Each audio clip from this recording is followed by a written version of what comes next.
இன்னைக்கு நம்ம ஷோட கெஸ்ட் யார் அப்படின்றத சொல்லிடலாமா சூர்யா? கட்டாயமா. பல திரைப்படங்களில் பல வித்தியாசமான கதாபாத்திரங்களில் தோன்றி நம்மை வியக்கவும், ரசிக்கவும் வைத்த நடிகர் திரு முத்துக்குமார் அவர்களே இன்றைய நம் விருந்தினர். லெட்ஸ் வெல்கம் ஆக்டர் முத்துக்குமார் அவர்கள்.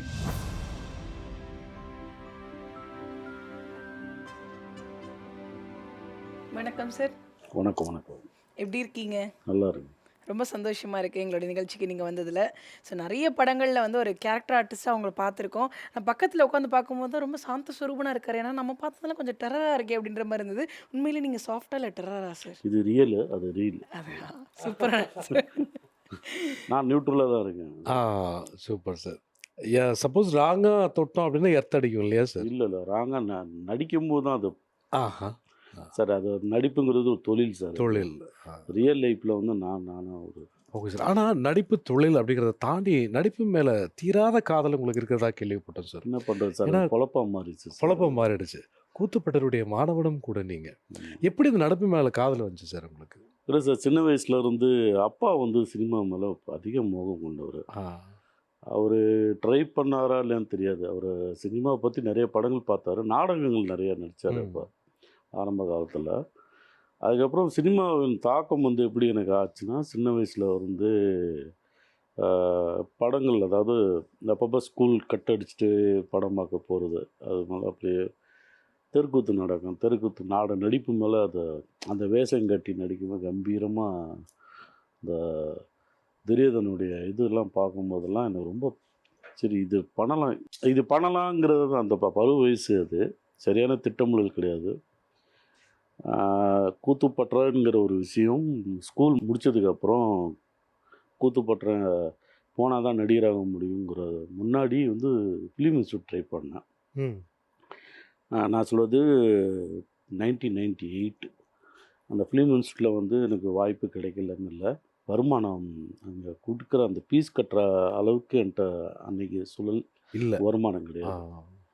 அந்த அமௌண்ட்டு அது பெரிய அமௌண்ட்டு அப்போ சொல்லும்போது. அதுக்கப்புறம் சில இதெல்லாம் சொல்லியிருந்தாங்க, நீங்கள் அது நம்மளால முடியாது, அவங்க சொல்கிற அந்த கட்டணம் இதெல்லாம் வந்து. அப்புறம் போக்குவரத்து பிரச்சனைலாம் நிறையா இருந்தது. அப்புறம் மதுரையிலேருந்து ட்ரை பண்ணேன். அதுக்கப்புறம் முழு நேரமாக வந்து கூத்துப்பற்றங்கிற ஒரு விஷயத்த வந்து இலவசமாக சொல்கிறாங்க, அங்கே போனால் ஒரு வேளை சாப்பாடு வர கொடுக்குறாங்க அப்படின்னு சொன்னாங்க. நல்லா இருக்கே, நடிப்பும் கற்றுக்கலாம், ஒரு வேளை சாப்பாடும் போடுறாங்களே, இது என்ன நல்லா இருக்கே அப்படின்னு சொல்லிட்டு அது உள்ளே போய் ஜாயின் பண்ண போனேன். அப்போ தான் என்னுடைய குருநாதர் முத்துசாமி வந்து சந்தித்தேன். தொடர்ந்து அங்கே உள்ள பயிற்சிகள் பண்ண ஆரம்பித்ததுக்கப்புறம் அங்கேயே அவரே பகுதி நேரம் ஆசிரியராகவும். அது உடனே கிடைக்கல, அது ஒரு 10 வருஷத்துக்கு அப்புறம் தான் அங்கேயே கூத்துப்பட்டிலே இருந்தோம். அங்கே வந்துட்டு எனக்கு சீனியராட்டி ஒன்று இருக்கு இல்லையா, அது தகுந்த மாதிரி தான் வச்சுருந்தாங்க. அப்புறம் கிளாஸும் எடுத்தேன். நான் கிளாஸ் எடுக்கும்போது கூட நான் வாத்தியாருங்கிற அந்த ஃபீல் இல்லை. நான் ஒருத்தட்ட நடிப்பு சொல்லிக் கொடுக்கும்போதும் அவங்ககிட்ட இருந்தும் நான் நடிப்பு எடுத்துக்கிறது. ஏன்னா இங்கே ஒரு புதுசாக யங்ஸ்டராக ஒருத்தர் உள்ளே வருவாங்க, பயங்கரமாக பர்ஃபார்மன்ஸ் பண்ணுவாங்க. எந்த ஒரு திட்டமிடல் இருக்காது, எக்ஸ்பீரியன்ஸ் இருக்காது, ஏதோ ஒரு ஸ்பார்க் இருக்கும் அவங்களுக்குள்ள. ஒரு இம்ப்ரூவைஸ் பண்ணி ஒரு சுச்சுவேஷன் எப்படி கிரியேட் பண்ணும்போது அப்போ இயல்பான ஆக்டிங் எங்கே இருக்குது அப்படிங்கிறது வந்து கூத்துப்பற்றைக்குள்ளே நிறைய ஓவர் ஆக்டிங்குள்ளே. நீங்கள் சினிமாவுக்கும் கூத்துப்பற்றைக்கு வேறு. சினிமா பண்ணும்போது ஒரு ஓவர் ஆக்டிங் பண்ணிவிடக்கூடாது. கூத்துப்பற்றையில் பண்ணும்போது பர்ஃபார்மன்ஸ் பிக்கஸ்ட் பர்ஃபார்மன்ஸ் ஆகணும். ஏன்னா பார்வையாளர்கள் வந்து இங்கே கேமராவில் இருக்கிற மாதிரிலாம் இல்லாமல் பார்வையில் அட்ராக்ட் பண்ணதும் மேடை நாடகம். கடைசி பெஞ்சில் இருக்கிறவங்க கூட தன்னுடைய சவுண்டு போய் சேரணும். ஸோ பத்து சப்தம், பாடி லாங்குவேஜ், ஆக்டிடியூடு, இது எல்லாமே பெருசாக இருக்கனால நம்ம சினிமாவில் போய் பண்ணும்போது அதுவும் பெருசாக ஓவர் ஆக்டிங் கொடுது. அதை கண்ட்ரோல் பண்ணிக்கிறது அப்பப்போ கற்றுக்கிட்டேன். ஸோ கூத்துப்பற்ற மிகப்பெரிய ஹெல்ப்ஃபுல்லாக இருந்தது எனக்கு. சார், திரைப்பட கல்லூரியில் வந்து சேர்றதுக்கு பணம் இல்லாமல் கஷ்டப்பட்டு உள்ளே வந்து சேர்ந்து இன்றைக்கி வந்து திரைப்பட நடிகராக மாறிட்டீங்க. இப்போ உங்களுடைய ஃபினான்ஷியல் அப்படின்றது எந்த அளவுக்கு உங்களை வந்து கம்ஃபர்டபுளாக வச்சுருக்கு சார்? ஃபினான்ஷியல் பார்த்தோம்னா ரொம்ப அப்படியும் இல்லை இப்படியும் இல்லை, சென்டர் ஓரளவுக்கு கிராஜுவலாக. என்னுடைய கார் லோன் கட்டுற அளவுக்கு போயிட்டு நிற்காமல் வண்டி நிற்காமல் போகுது. என்னுடைய குழந்தைகளுக்கும் என்னுடைய ஃபேமிலிக்கும் எங்கள் மதர்ஸ் எல்லாருக்கும் ஓரளவுக்கு ஒரு இருக்கிற அளவுக்கு ம். ஒரு ஃபினான்ஷியலாக மாதம் ஒரு 4 நாள் ஷூட்டிங் வந்தால் ஒரு 5 நாளாவது வரணும் அப்படின்னு ஒன்று இருக்குது. ஸோ அதுக்காக வந்து அதே மாதிரி ப்ராஜெக்ட் எதுவுமே நான் விடுறதில்ல. ம். வாய்ப்பு வந்து நான் இந்த கேரக்டர் தான் பண்ணுவேன், நான் இதுதான் பண்ணுவேன்னா நான் ஒன்றும் பண்ண முடியாது. என்ன நமக்கு கிடைக்கிற வாய்ப்பை வந்து காற்றுள்ளவர் தூத்திக்குள் சொல்லுவாங்க. ம். இப்போ சைரன் பண்ணது அதுதான், அந்த ரீசன் தான். அவ்வளோ பெரிய கேரக்டர் பண்ணிட்டு சின்ன கேரக்டர் இதில் பண்ணியிருக்கீங்கன்னா நிறைய பேருக்கு விமர்சனம் வரலாம். ஆனால் சின்ன கேரக்டர் பண்ணாலும் ரொம்ப ஸ்ட்ராங்கான கேரக்டர் நான். அவர் என்னை பார்த்து என்னை முத்துக்குமார் அண்ணா நீங்கள் பண்ணி கொடுங்கண்ணா அப்படின்னு கேட்குறாரு. எந்த ஒரு மாற்று கருத்து இல்லாமல் அவருக்காக நான் பண்ணி கொடுத்துட்டேன். படம் ஹிட் ஆயிடுச்சு. அடுத்து என்னை கூப்பிடுறாரு கூப்பிடல 2 வருஷம். அவர் என்னை கூப்பிட்டோன்னே நான் பண்ணி கொடுத்துட்டேன். அதுக்கப்புறம் அவருக்கு தோணும் இல்லையா? அவரே சொன்னார், அடுத்து பணம் வந்து பெரிய ஸ்ட்ராங்கான கேரக்டர் உங்களுக்கு நான் எழுதுனேன், எனக்கு தோணிடுச்சு எனக்கு. அவரே சொன்னார். பட் பண்ணுறாரு பண்ணல, அந்த மனசு இருக்குல்ல, அதுதான் சார் கடவுள். கடவுள். Super sir. ஆனால் இப்போ நீங்கள் பேசும்போது இவ்வளோ சாஃப்டாக இருக்குது. ஆனால் மேடையின் நாடகம்னா குரல் வந்து அவ்வளோ ஸ்ட்ராங்காக இருக்கணும், கணேன்னு இருக்கணும்னு நீங்கள் சொல்கிறீங்க. எப்படி அந்த டிஃப்ரென்ஷியேட் பண்ணுவீங்க சார் நீங்கள்? பயிற்சி தான் சார். பயிற்சி. சப்தம் வந்து ஒரு நடிகனுக்கு ரொம்ப முக்கியம். சப்தம், முகபாவங்கள் இருக்குது, பாடி லாங்குவேஜ் இருக்குது, எல்லாம் பயிற்சியின் மூலமாக இருக்குது சார். அதே மாதிரி வந்து உங்ககிட்ட வரக்கூடிய ஸ்டூடெண்ட்ஸ்க்கு நீங்கள் முதல்ல கற்றுக் கொடுக்குற ஒரு விஷயம் ஆக்டிங்கில் என்னவா இருக்கும் சார்? முதல்ல பேச சொல்லுவோம். முதல்ல நீங்கள் பேசுங்க, நீங்கள் யார், எங்கேருந்து வர்றீங்க, உங்களை பற்றி பேசுங்க. ஒரு 5 நிமிஷம் பேசுங்க. 5 நிமிஷம் நீங்கள் பேசிவிட்டு எங்கே லேக் ஆச்சுன்னா இப்போ எடுத்து கொடுக்குறது தான். சினிமா எதுக்காக பிடிக்குது அப்படின்னு அதை முடிச்சதுக்கப்புறம் உங்கள் அப்பா அம்மாவை பற்றி சொல்லுங்கள், எதையா ஒன்று சொல்ல. அப்புறம் முதல் காதலை பற்றி சொல்லுங்கள், ஏதாவது ஒன்று சொல்ல அவன் அங்கங்கே அப்படி அவன் பேச பேச பேச பேச கம்ஃபர்ட் ஜோனுக்கு வந்துடுவான். முதல்ல இது சீனியர் ஆர்டிஸ்ட் வந்தால் பயம் வரும், சீனியர் டைரக்டராக வந்தால் பயப்படுவோம், சீனியர் கேமராமேன் வந்தால் ஒரு பயம் இருக்கும். ஒரு புதுசாக ஒரு அப்கமிங் ஆர்டிஸ்ட்டுக்கு ஒரு கம்ஃபர்ட் ஜோன் இருக்காது. அப்போ அது பயிற்சி தான் தேவை. இப்போ உனக்கு கூச்சம் பயம் உடஞ்சா உனக்கு ஈஸி. நீ பயம்ங்கிறது எங்கே, நீ மனசில் வச்சுக்கிறது அவ்வளோதான். அது எங்கே இருந்தாலும் இந்த பயத்தை விட்டு நீ நியூட்ரலாக நீயே இருந்து அந்த கான்சன்ட்ரேஷனோட வேலையை செய்ய ஈஸியாக முடியும். அப்போது ஒரு திரைக்கும் ஒரு நாடகத்துக்கும் இவ்வளோ வித்தியாசங்கள் இருக்கும்போது பார்க்கக்கூடிய ரசிகர்களுடைய கண்ணோட்டமும் மாறும். சினிமா பார்க்கக்கூடிய கண்ணோட்டம் வேற, நாடகம் பார்க்கக்கூடிய கண்ணோட்டம் வேற. அந்த வாழ்த்துக்கள்லாம் எப்படி இருக்கும் சார் ஒவ்வொரு முறையும் நீங்கள் ரிசீவ் பண்ணும்போதெல்லாம்? நேரடியாக மேடை நாடகம் பண்ணும்போது நேரடியாக அந்த வாழ்த்து வரும். அது வாழ்த்து வந்து பலமுறை இங்கே கூத்துப்பாடல கேட்டு ஃபஸ்ட்டு கேட்டிருக்கேன்.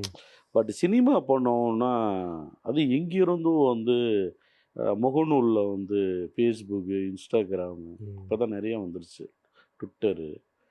ஸோ அதோடைய பாராட்டுகள் வந்து எல்லளவு பயங்கரமாக இருந்தது. அது ரெஸ்பான்ஸு அது வந்து நிஜமாக சொல்ல போனால் நாடகம் வந்து ஒரு பெரிய ஒரு ஆக்டருக்கு வந்து ஒரு பெரிய ஸ்ட்ராங்கான ஒரு பேஸ்மெண்ட். என்னை பொறுத்த வரைக்கும் நாடகம் தான் முதல்ல வந்து பெரிய ஸ்ட்ராங்கான ஒரு பிளாட்ஃபார்ம்.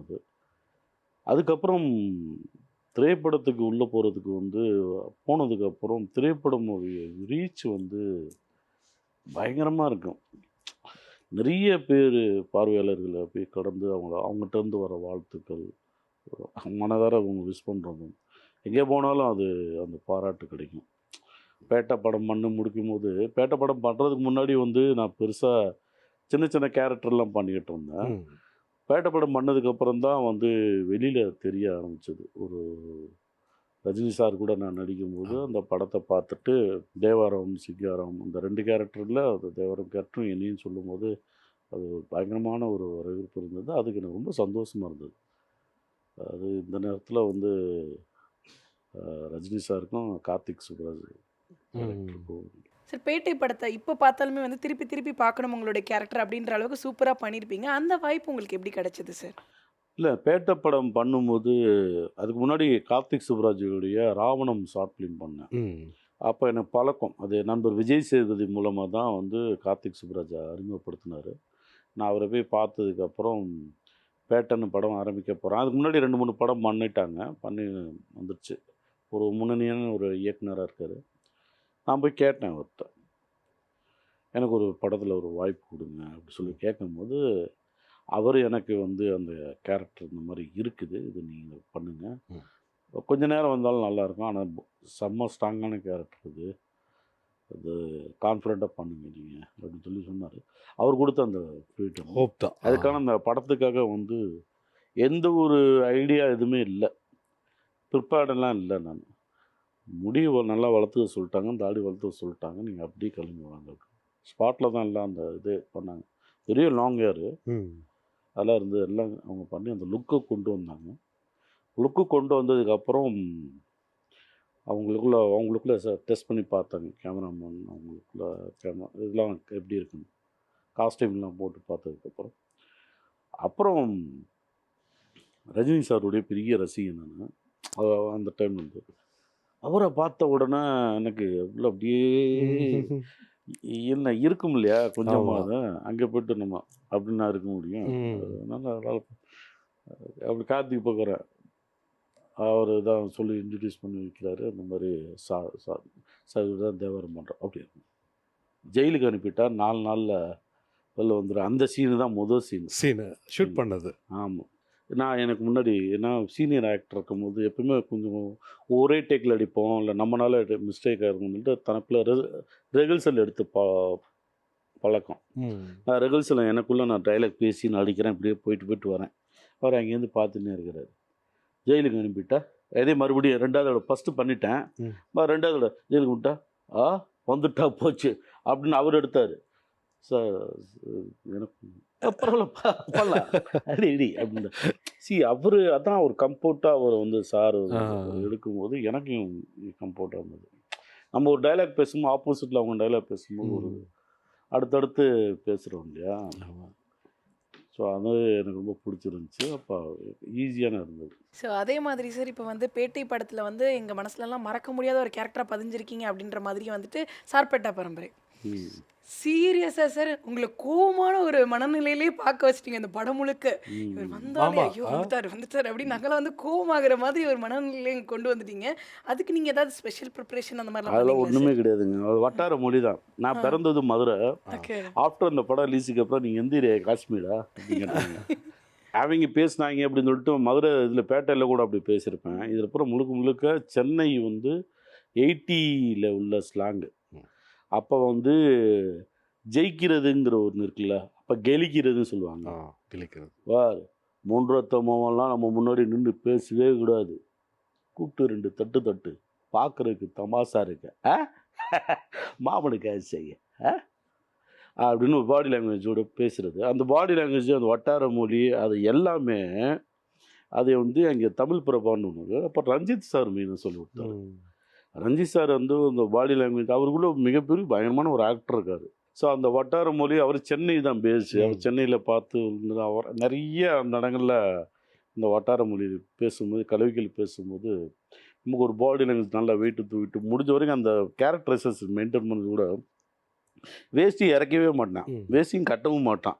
இந்த நடுவில் இப்படி பிடிச்சி இப்படியே தான் இருக்கும், இப்படியே தான் இருக்கும்.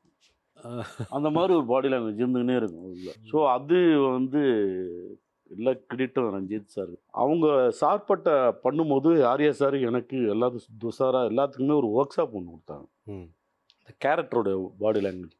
அப்போ தான் வந்து அந்த கேரக்டர் ஒவ்வொரு கேரக்டருக்கும் ஒரு பாடி லாங்குவேஜ் வரும்போது தனியாவுக்கு ஒரு பாடி லாங்குவேஜ் ஒன்று ஒரு வாக்கில் ஏதோ ஒன்று பண்ண சொன்னார். அதை ஒன்று பண்ணிக்கினே இருந்தோம். அப்புறம் எனக்கு ஒரு ஐடியா வரும்ல, பண்ண எனக்கு இப்படி பண்ணலாம், இல்லை மீசை இப்படி கடிச்சிக்கலாமா, இல்லை ஏதாவது ஒன்று ஏதாவது ஒரு கேரக்டரோட இது பண்ணலாம். அப்போ வெட்டுப்பட்டதுக்கு அப்புறம் இப்படி இருப்பேன், மாமனுக்கு ஆசை அப்படின்னு அதான் இப்படி வரும். அந்த இப்படி பேசிட்டு இப்படி நடிச்சுட்டு இருப்பேன். இங்கெல்லாம் இப்போ இங்கே மட்டும் கரெக்டாக இருக்கும், க்ளீனாக இருக்கும். அப்போ அது பர்ஃபார்மன்ஸில் ஆக்டிங்கிறது நம்ம நினைக்கும் பிளானில் திட்டமிடலாம் கிடையாது, கோர்வை அதெல்லாம் கிடையாது. தோணும் ஜாலியாக பண்ணுங்க, அப்படி இல்லை அதை விட்டுருங்க. Okay sir. ஆனால் இப்போ டயலாக் ஓகே, இப்போது ஒரு இயக்குனர் டைரக்டர், ஆனால் நீ மாமனுக்காக செய்யன்னு சொல்லிட்டு ஒரு சிரிப்பு சிரிச்சிங்கல்ல, அந்த சிரிப்பினுடைய சிக்னிஃபிகன்ட் மார்க்லாம் அதில் இருக்குமா? அது தோணும். எனக்கு தோணும்ல. இப்போ என்கிட்ட கேள்வி கேட்டு நீங்கள் ஒரு ஸ்மைல் பண்ணுறீங்களா, அவங்க மேனரிஸா, இது ஒன்றுமே கிடையாது, அதெல்லாம் கிடையாது. தோணுதை பண்ணுறேன், அவ்வளோதான். ஸோ ஒவ்வொரு கேரக்டருக்குமே நீங்கள் இந்த மாதிரி ஒரு பாடி லாங்குவேஜ் வந்து உருவாக்கிக்குவீங்களா சார்? நான் உருவாக்குறதுலாம் கிடையாது, டேரக்டர் தான் உருவாக்குறது. நமக்கு அந்த கரெக்டான அது நம்ம அது வந்து பண்ணுறோம். நான் இப்படி பண்ணட்டுமா, மகான் பண்ணும்போது ஒன்று பண்ணேன், அது அது ஒன்றும் இல்லை, சில இது சக்ஸஸ் ஆகும், சில இதில் ஆகாது, மொக்கையாக போயிடும் சில இடங்களில். ஆனால் சில இது பண்ணியிருப்போம், வெளியில் தெரியாமல் இருக்கும், படம் ஓடாமல் இருந்திருக்கும். சார்பட்டோட பாடி லாங்குவேஜ் பெருசாக தெரிஞ்ச ரீசனும் படம் நல்லா ஓடிடுச்சு, அந்த கேரக்டர் தெரிஞ்சிச்சு, அவ்வளோதான். அந்த மாதிரி நிறைய படங்கள், எல்லா படமும் ட்ரை பண்ணுவேன், ஏதாவது ஒன்று ட்ரை பண்ணுவோம். அதே மாதிரி சில இயக்குநர்கள் வேண்டாம்னு அதை தவிர்த்துடுங்க அப்படி சொல்லும்போது அது தவிர்த்துருவோம். ஆமாம், எப்பயுமே ஒரு டைரக்டருடைய ஆக்டராக அதை மட்டும்தான் நான் இருப்பேனே தவிர நானே ஒரு அடையாளப்படுத்திட்டு ஒன்று பண்ணவே மாட்டேன் எப்பயுமே. ஸோ சார்பேட்டா பரம்பரையில் இந்த கேரக்டர் நீங்கள் தான் பண்ணணும் அப்படின்னு சொல்லிட்டு ரஞ்சித் சார் முன்னாடி முடிவு பண்ணியிருந்தாரா? உங்களை பார்த்ததுக்கப்புறம் இந்த கேரக்டர் 10 பொருத்தும் பக்காவாக இருக்கும் அப்படின்ற மாதிரி? அதாவது 10 பொறுத்து நான் ஜெகமேதந்திரன் படம் பண்ணேன். அப்போ யூகேல இருக்கும்போது தான் எனக்கு ரஞ்சித் சார்கிட்ட போகணும். ரஞ்சித் சாருடைய அசிஸ்டண்ட்டு அவங்க எனக்கு ஜெனிங்கிறவங்க கால் பண்ணி சொன்னாங்க, இந்த மாதிரி சார் உங்களை மீட் பண்ணணுங்கிறாங்க அப்படின்னு சொல்லிட்டு. அப்போ தான் நான் இந்த படம் முடிச்சுட்டு சென்னை வந்ததுக்கப்புறம் ஒரு 1 வீக்கில் அவரை போய் பார்த்தேன் நான். அப்போ உள்ளே கூப்பிட்டு பேசும்போது, வாண்ணா எப்படிண்ணா இருக்கேன், நல்லா இருக்கேண்ணா, நம்ம ஏரியா மாதிரி ரொம்ப ரொம்ப சகஜமாக பேச ஆரம்பிச்சு. இந்த மாதிரி ஒரு கேரக்டரு, இது ஸ்ட்ராங்கிட்ட மாமன் கேரக்டரு, எப்படியாவது கதையோட இதை சொல்லும்போது சொல்லிட்டு நீங்கள் தான் வில்லன். பிளாங்க் ஆகிட்டேன் ஒரு பக்கம், என்ன அது, ஏன்னா என்ன இவர்கிட்டலாம் ஒர்க் பண்ண ஒரு ஆசை இருக்குது. ஒரு சில இயக்குனர்கிட்ட நமக்கு நான் ஆனால் கேட்குற கூச்சம் எனக்கு. போய் வாய்ப்பு கேட்டு எனக்கு ஒரு வாய்ப்பு கொடுங்க, அதெல்லாம் தாண்டிட்டேன்னா தெரிஞ்சும். ஆமாம், ஆனால் கேட்குறதுல யார்ட்டும் தப்பு கிடையாது. ஆனால் இவர்கிட்டலாம் நான் கேட்கணும்னு நினச்சேன், எனக்கு அவர்கிட்ட கரெக்டாக வந்துட்டோம். அவர் வாய்ப்பு கொடுத்தாரு, இந்த மாதிரி வில்லன் சொன்னார். வில்லன் பார்க்கல, அது தனியாங்கிற ஒரு கேரக்டர். அந்த கேரக்டரோட இதை பார்த்தோன்னா ஸ்கெட்சு, அதுக்கெல்லாம் ஒர்க் பண்ணுறது எல்லாமே, காஸ்டியூம்லாம் போட்டு எல்லா கேரக்டரும் பயமாக டிசைன் பண்ணும்போது தெரிஞ்சிச்சு, இந்த படமே ஒரு ஜெயிக்கிற படத்தில் நம்ம இருக்கிறது சின்ன கேரக்டரோ பெரிய கேரக்டரோ, ஜெயிக்கிற படத்தில் ஒரு கதையை சார்ந்த ஒரு நல்ல படத்தில் இருக்கிறது மிகப்பெரிய ஒரு பணி, அது நல்ல பணி. அதை நமக்கு கிடச்சிருச்சு, சரியாக பயன்படுத்திக்கணும்னு சொல்லி பண்ணேன். அதோட வெற்றி பெரிய ஹிட்டு கொடுத்துச்சு. அதுக்கப்புறம் 4-5 நிறைய படங்களை கமிட் பண்ணி கொடுத்தது எனக்கு. நிறைய பேர் என்னை கூப்பிட்டாங்க, அதுக்கப்புறம் நிறைய படங்கள் வாய்ப்பு, நிறைய படங்கள் நீங்கள் பண்ணீங்க. பண்ணேன். திருப்பியும் ரஞ்சித் சாரே கால் பண்ணி, அண்ணா எனக்கு தங்கலான் படம் ஒன்று பண்ணணும் அப்படிங்கும்போது எப்படி இருந்தது சார் அது? ஆமாம், அவர் கூப்பிட்டாரு. அவர் எப்பயுமே அவர் கூப்பிட்டார். நான் ஒர்க் பண்ண நிறைய பார்த்தீங்கன்னா, நான் ஒர்க் பண்ண படம் இயக்குனர்கள்லாம் மறுபடியும் கூப்பிட்டுருப்பாங்க. நான் அவங்களுக்கு தெரியும், அவங்களுக்கு ஒர்க் பண்ணுறதை பார்த்து மறுபடியும். ஏன்னா தங்கலான் நான் பண்ணியிருக்கேன். ஏன்னா தங்கலால் நான் ரஞ்சித் சார் வேறு ஒரு டிசைன் பண்ணி வேறு ஒரு கேரக்டரைசேஷன். ஏன்னா டிமாண்டி காலனி ஒன்று பண்ணேன். டிமாண்டி காலனி பண்ணும்போது அஜய் ஞானமுத்து இப்போ அடுத்து ஒன்று பண்ணுறாரு, அதுலேயும் சொல்கிறார். அவர் வெளிப்படையாகவே இதில் ஆடியோ லான்ச்சில் சொன்னார், இந்த மாதிரி முத்துக்குமார் கூட நான் மறுபடியும் ஒர்க் பண்ண சொல்லும்போது எனக்கு சந்தோஷமாக இருந்தது. நம்ம வாய்ப்பு கேட்கல, பட் அவங்களுக்கு ஏதோ மறுபடியும் ஒர்க் பண்ணணும்னு சொல்லும்போது நம்ம வேலை சரியாக பண்ணிகிட்ருக்கோம் அப்படின்னு சொல்லிட்டு தான் பண்ணிட்டுருக்கோம். ஸோ தங்கலானில் என்ன மாதிரியான கேரக்டர் பண்ணியிருக்கீங்க, எப்படி நாங்கள் அவங்கள எதிர்பார்க்கலாம், எவ்வளோ நாள் ஷூட் போச்சு சார் இது? தங்கலான் எனக்கு ஒரு 15 நாள் போச்சு எனக்கு. அது ஒரு போர்ஷன்னா அது கேரக்டரும் வெளிப்படுத்தக்கூடாதுன்னு கூடாது. ஆனால் மிக முக்கியமாக நான் ஒர்க் பண்ண படங்கள்லேயும் இது ரொம்ப முக்கியமான படமாக பார்க்குறேன். அந்த ஒரு படம் நம்ம நாடு தாண்டி பேசுன்னு சொல்லணும் இருக்குல்ல, அது இதில் பேசும். இதுலேயும் அரசியல், அவர் ஸ்டைலில் அரசியல் பேசியிருக்காரு. அதை சார்ந்து ஒவ்வொரு கதாபாத்திரங்களும் வடிவமைச்சுக்கிற விதம் ரொம்ப பயங்கரமாக இருக்குது. அது ரொம்ப ஸ்ட்ராங்கான கேரக்டரு. ஒரு சியான் சாருடைய மெனக்கடல் பயங்கரமாக இருக்கும். நிறைய பேரோட உழைப்பு இந்த படத்தில் நீங்கள் பார்த்தோன்னா துணி ரொம்ப குறைவாக இருக்கும். ஆனால் ஒன்று மட்டும் சொல்லலாம் ஸ்ட்ராங்காக, நான் மட்டும் கொஞ்சம் என் கேரக்டர் கொஞ்சம் வேறு ஒன்று டிசைன் பண்ணியிருப்பாரு. மற்ற கேரக்டர்லாம் ஒரு மாதிரி இருக்கும், ஃபுல்லாக டஸ்ட்டுக்கு ஒரு அது இந்த படமாகவே பார்க்கணுன்னா ஒரு இன்டர்நேஷ்னலுக்கான ஒரு தரமான படமாக இருக்கும். எனக்கு தெரிஞ்சு அது ஆஸ்கார் போக வேண்டிய படம். அதை சொல்கிறது தகுதி இருக்கா இல்லையான்னு இல்லை, நிஜமாக சொல்கிறேன். அந்த படத்தில் உழைச்சவங்க உழைப்பு படமாகவே அது வெளில வந்திருக்கு. அவுட்டு மிகப்பெரிய ஒரு படமாக போய் சேரும்னு நம்பிக்கை இருக்குது எங்களுக்கும். நீங்கள் எப்படி இவ்வளோ கடும் சிரத்தையோட ஒவ்வொரு ஸ்டெப்பாக அடுத்து நீங்கள் அடுக்குறீங்களோ அது போல் சிரமப்பட்டு முன்னேறியவர் சியானம் ஒரு. ஆமாம், அவங்க ஆமாம், நம்முடைய மனம் கவர்ந்த நடிகர்கள் அவரும் ஒரு. ஆமாம் ஆமாம். அவரை பார்த்து நீங்கள் வியந்த விஷயங்கள், அவர்கிட்ட இது நல்லா இருக்கு, நம்ம இதை ஃபாலோ பண்ண அப்படின்னு நினச்ச விஷயங்கள்? இல்லை, அவர் பார்த்து அவரோட கடின உழைப்பு இருக்குல்ல, ஆமாம், ட்ராவல் இருக்குல்ல, ஒவ்வொரு ஆக்டர்ஸுக்கும் எப்பவுமே ஒரு வெற்றிக்கு பின்னாடி ஒரு பெரும் போராட்டம் இருந்திருக்குல்ல. நீங்கள் ஜெயிக்கிறவங்க எல்லாத்துக்குமே அது இருந்திருக்கு. இப்போ நான் ஒரு ஸ்ட்ரகிள் தாண்டி தான் வந்திருப்பேன். இப்போ சார்லாம் பார்க்கும்போது அவரையும் அவர் ஒரு ஆக்டராக மெனக்கடுறாரு இல்லை. இப்போ ஒரு சீன் மட்டும் சொல்லணும்னு நினைக்கிறேன். ஏன்னா ஒரு scene fight scene Chiyaan sir fight பண்ணுறாரு. அப்போ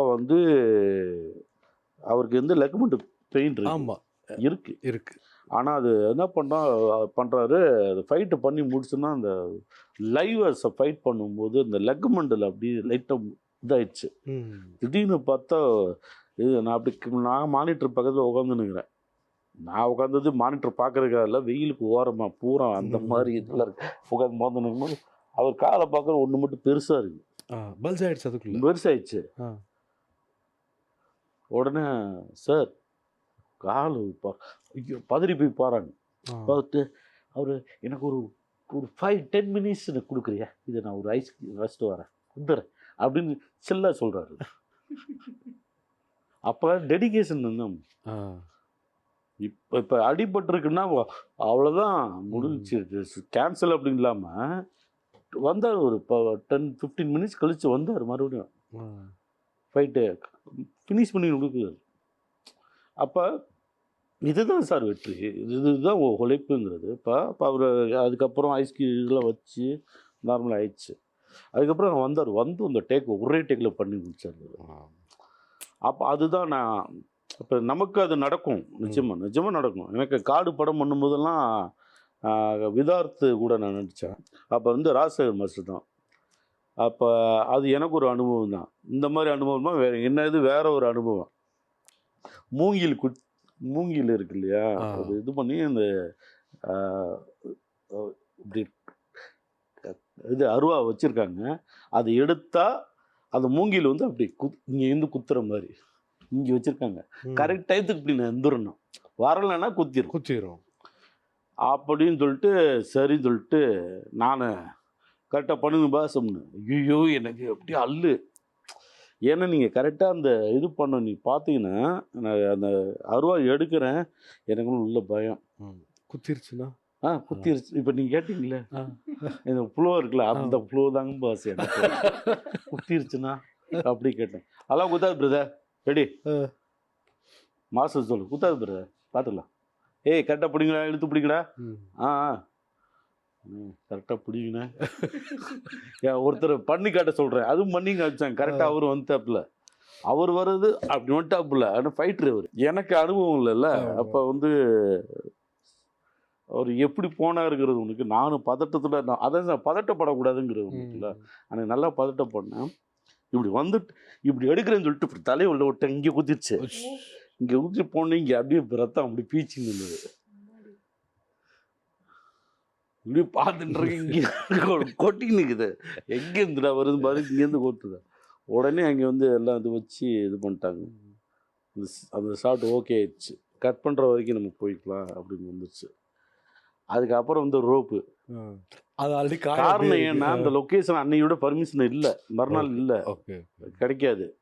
ஆர்டிஸ்ட் ரேட்டு வேறு, எல்லா பக்கமும் அது அவங்க பட்ஜெட்டுக்குள்ளே படம் பண்ணுறாங்க. இது ஒன்று எல்லா பக்கமும் வருது. அன்றைக்கி நான் ஸ்டார்னு ஒன்றும் கிடையாது, ஹியூமானிட்டி தான் நீங்கள்.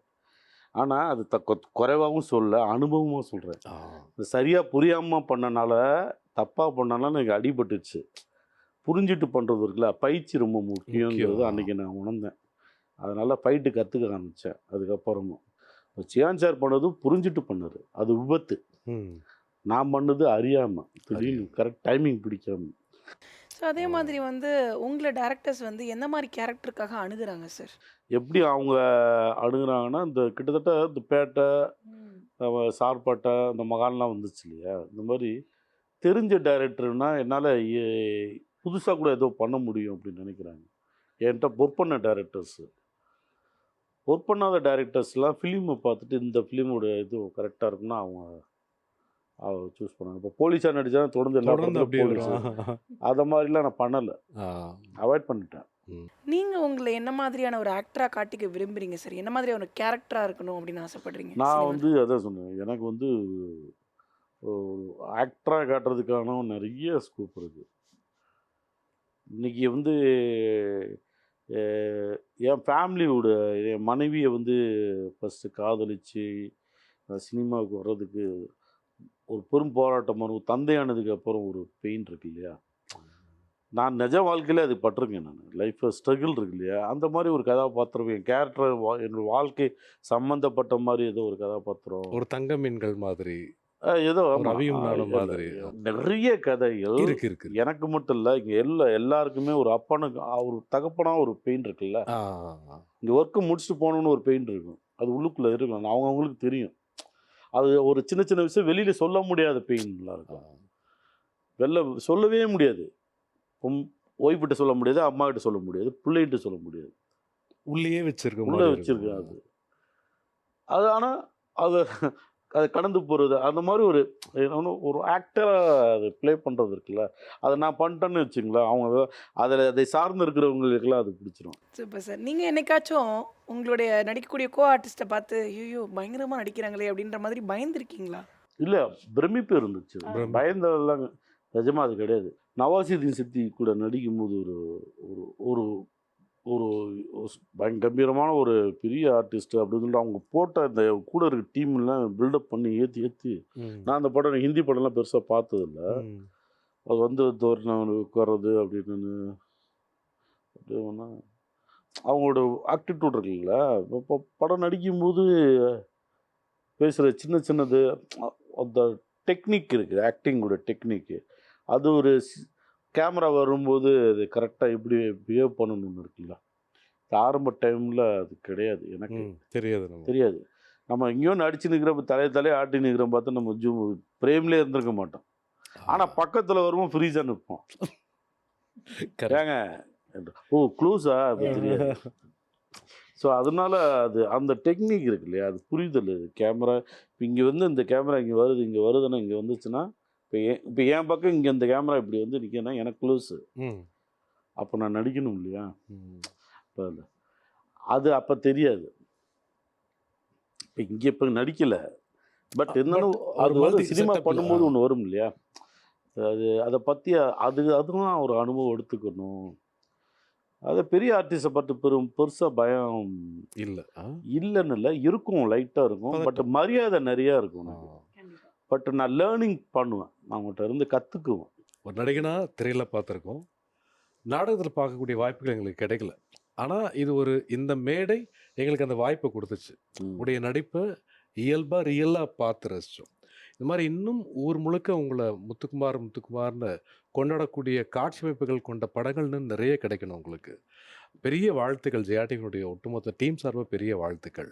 உங்களுடைய இனி வருங்கால படங்கள் என்னென்னலாம் பண்ண போகிறீங்க அப்படிங்கிற தெரிஞ்சுக்கிற ஆர்வம் எங்களுக்குள்ளே இருக்குது சார். நிச்சயமாக அது இனி வர படம் வந்து ரிலீஸிங் படம் வந்து டிமாண்டி கல்வி பண்ணியிருக்கேன், தங்கலான் பண்ணியிருக்கேன், தண்டக்காரனை பண்ணியிருக்கேன், அப்புறம் ஜிவி பிரகாஷ் குழுவை 2 படம் பண்ணியிருக்கேன்.